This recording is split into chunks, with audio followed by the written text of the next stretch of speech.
अस्सलामु अलैकुम रहमतुल्लाहि व बरकातुहू। दोस्तों, आज की इस वीडियो में हम आपको मोहब्बत का एक ऐसा तरीका बताएंगे कि जिसमें आपका महबूब आपके लिए इस कदर बेकरार होगा कि आपके बिना वो एक पल के लिए भी कहीं नहीं रुक पाएगा।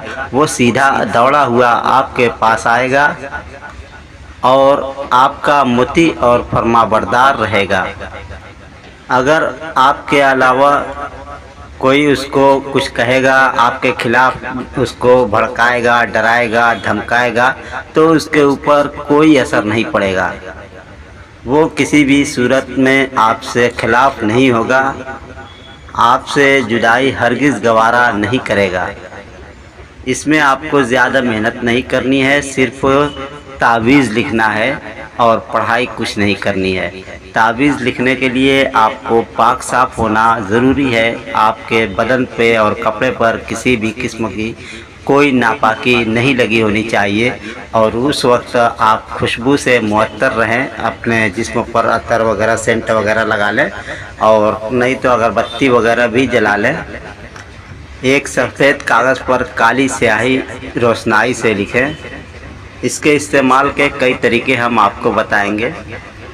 पहला इसका तरीका जो है, इसमें एक चीज़ और गौर करें कि फला बिन फला जो लिखा हुआ है वहाँ पे आप अपना और अपने महबूब का नाम लिखें। और बेहतर ये है कि अपने महबूब का नाम जहाँ पे लिखें तो वहाँ पे उसकी माँ का भी नाम लिख दें और अपना नाम लिखें तो वहाँ पे अपनी माँ का भी नाम लिखें।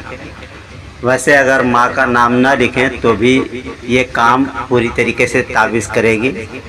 और अगर तावीज़ अपने लिए नहीं किसी और के लिए लिखे हैं तो जहाँ मेरा वगैरह लिखा हुआ है तो वहाँ पे आप उस आदमी का, उस लड़की का या उस लड़के का नाम लिखें जिसके लिए आप काम करना चाहते हैं।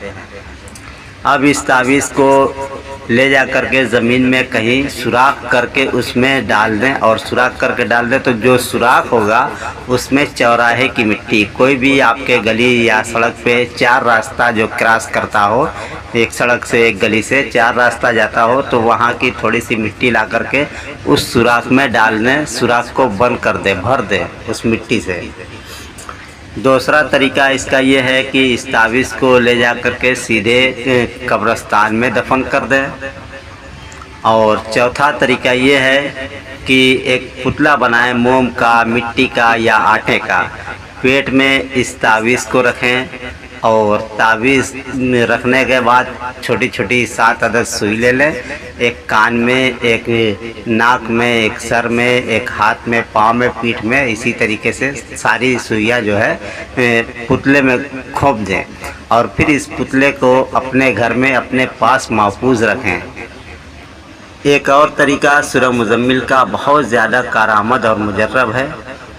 वो तरीका ये है कि इसी नीयत से आप सूरह मुज़म्मिल को 21 बार पढ़ें और आखिर में अपना पूरा मकसद कम से कम 3 बार दोहराएं और ताला हाथ में ले करके सूरह मुज़म्मिल को पढ़ें और पढ़ते वक्त महबूब का पूरी तरीके से तस्वुर रखें और ताला खुला रखें।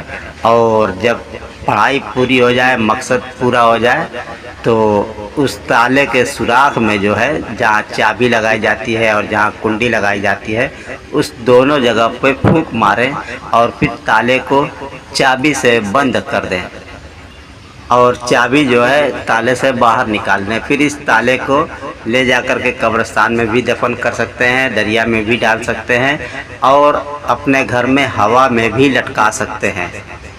खुदा हाफिज़। अस्सलामु अलैकुम रहमतुल्लाहि व बरकातुहू।